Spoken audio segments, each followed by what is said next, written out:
Hello, ladies and gentlemen.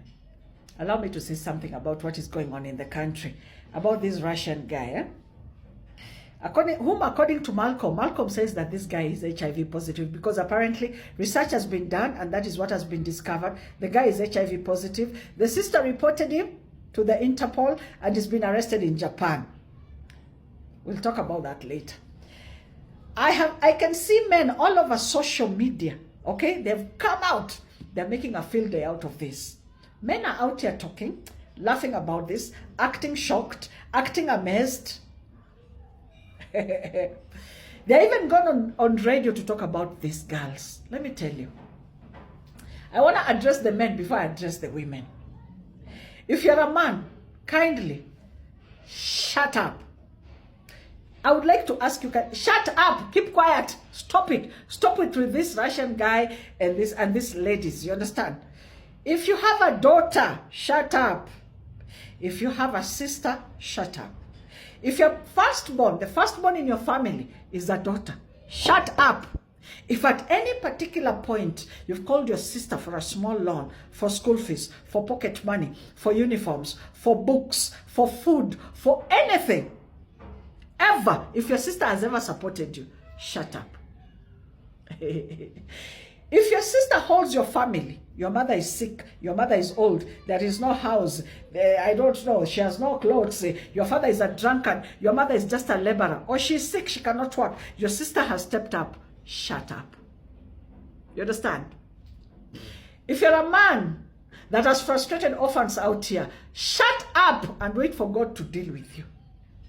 Because you see these girls, you see this thing they're doing? This is survival. This is survival. And this is what this city is. That is what Nairobi is all about. Survival.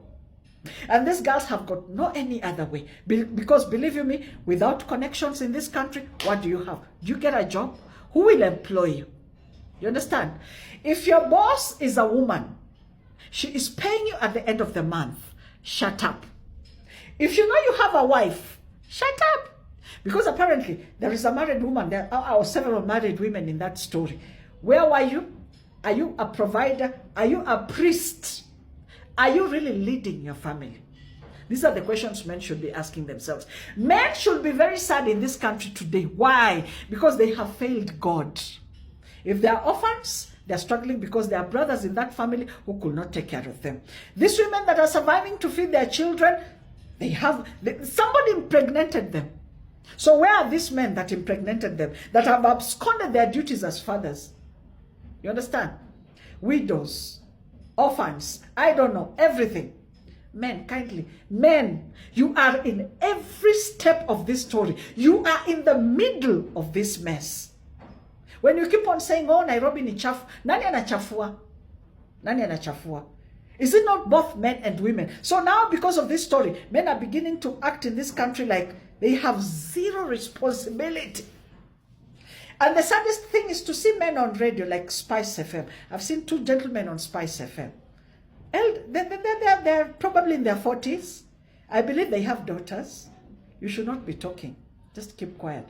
I tell you, if you're a parent, keep quiet.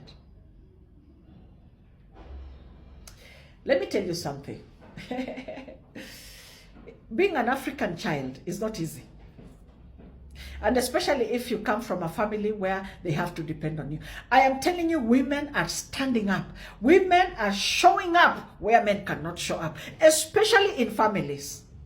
When a parent is sick, there is a high possibility the sisters will be up and down with that parent, feeding, clothes, hospital bills, buying Pampers. I have seen it. It is the women that are rising up to this kind of responsibilities. Where are our brothers? Where are our fathers? You understand what I'm saying? There is no house in the village. I don't know. There is a problem somewhere. I don't know. Land issues. Oh, your mother is living in the slums. It is you as a woman. Yet you have brothers who are probably working. But the moment they get married, they forget that they have responsibilities back at home. So it is you as a woman that will have to work hard and get your mom off the slums and build a decent home in the village probably, or wherever it is that will get a piece of land. This thing, men are in the middle of all this mess. And please come into my comments and comment. Do you think I care? Do you think I really care at this age? At 54, as a firstborn daughter? I'm basically in charge of my father's family, basically. Let me just put it that way. What do you think we have not seen as women? But for you to come out and start laughing about this, that hey, ni malaya, sijui nini, wanafanya nini, Nairobi, ni chafu, ni nani anachafua? These women are not sleeping with themselves. Me, I have no penis. You think I care? As I'm speaking like this, I have no penis to impregnate anyone. I have done my best. Where men have failed, women have risen.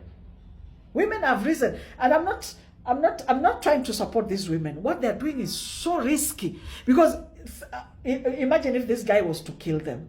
Imagine if he was a serial killer. Imagine if this guy could just, even if he just walked around with some simple poison. He doesn't have to walk around with a knife, no. Just some poison, put it in their drinks and stuff like that. You know, it's risky, this kind of, but what options do women have? What options do women have? When you have 2 babies and the father has run away, what option do you have? When your mother is in the village and she's not feeling well, she needs drugs by Friday. She's in need of drugs. What options do you have as a woman? To me, I'm not worried. Sawa. But my word to the women is this. If you know you are with this guy, go get tested for HIV. Because apparently, he's HIV positive. Go get tested for HIV. And I don't want to imagine how much sex you've had since he left the country. How much HIV you spread. But please go get tested and start on your ARVs as soon as possible. You understand? Just go get tested so that you can get some peace of mind. Get tested so that you can get some closure with this matter. Please. But men should not be talking. You all should be shocked. Particularly those who have daughters. Car shocked, sana, tena. You should be whispering. And you have run away from family responsibilities. You're not there at home to even talk with your wife. You don't even want to be there because apparently now she has sagging breasts and the babies are making noise all over and she's smelling like breast milk when you go home in the evening. So your best escape is football or you go to the club to drink. You see where the mess is coming in. So as you're drinking, you find another kamama there, mpango wa kando. So apparently you'll stop providing for this family that you started. And so even when the married men and married women are doing this with this Russian, I'm just shaking my head. I'm just shaking my head in pity because, like, seriously, we have a problem. And if the men will not address this, you see, they're not addressing it. Instead, they're laughing. They're laughing. Can you imagine? They're all over social media. Those guys at Spice FM were talking and I was like, oh my God. Oh my God. Pray that you do not die while your children are still in school. You men, pray. Because let me tell you, this is what happens in African culture. You're buried as a guy. The moment soil just touches your coffin like this, your brothers have taken over. And they'll take away everything that you left this woman to support her to bring up these children. What orphans they're not having it easy at all. They have no one. I'm speaking from experience. I had no one except my father's friend. If it was not for my daddy's buddy to hold me like this and show me what to do and where to go get a job, I'm telling you, then again, wacha tuachie tu hapo, because it's not easy as an orphan. Wallahi. Wachaneni na wanawake. This thing is very sad. What we should be doing is urging them to go get tested, urging girls not to come to the city. The other issue in hii pressure kuja tao, everybody is now in town. Even they have, you know, kila mtu sasa amekuja tao, anataka double door fridge, anataka sijui 6 burner cooker. Everybody wants to live in an apartment. Everybody wants to drive. Everybody. So the question is, na pesa utatoa wapi? So pesa inatoka wapi? You have 3 kids, you're in the city, you have to feed them. You want to live in an apartment, pay that apartment. Hauna job, hauna business, itakuaje? Hiki hata sio ya kuchekelea. If you're laughing at yourself. You. Fala. Unacheka nini? Hii sio kitu ya kucheka. Ili kitu kwanza ni sad sana. Na hiyo HIV yenye mnacheka hivyo huenda hata ikawa imekupitia wewe. If you're reckless, if you have reckless sex in this town. Hey, have a lovely weekend.